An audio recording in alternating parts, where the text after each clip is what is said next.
America president Trump మరో కీలక నిర్ణయం తీసుకున్నారు. పోలాండ్కు అదనంగా మరో 5,000 మంది అమెరికా సైనికుల్ని పంపుతూ ఉన్నట్లు ట్రంప్ ప్రకటించారు. పోలాండ్ అధ్యక్షుడిగా కరోల్ నవ్రోకి విజయం సాధించిన నేపథ్యంలో ట్రంప్ ఈ నిర్ణయం తీసుకున్నారు. ట్రూత్ సోషల్ వేదికగా ఈ విషయాన్ని వెల్లడించిన ట్రంప్ నవ్రోకి గెలుపు పట్ల హర్షం వ్యక్తం చేస్తూ పోలాండ్తో తమకున్న బంధాన్ని మరింత బలోపేతం చేస్తాము అన్నారు. అయితే ఈ ప్రకటన అంతర్జాతీయంగా చర్చనీయాంశమైంది.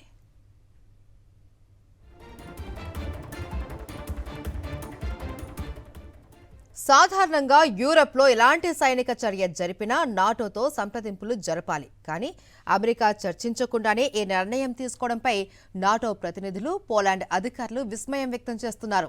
మరోవైపు గత వారమే యూరప్లో ఉన్న బ్రిగేడ్ కాంబాట్ టీంల సంఖ్యను పెంటగాన్ తగ్గించింది. 2021 నాటి పరిస్థితులకు అనుగుణంగా సైనిక మోహరింపును క్రమబద్ధీకరిస్తున్నట్లు ప్రకటించిన కొద్ది రోజుల్లోనే ట్రంప్ మళ్లీ అదనపు దళాలను పంపుతాము అనడం చర్చనీయాంశంగా మారింది.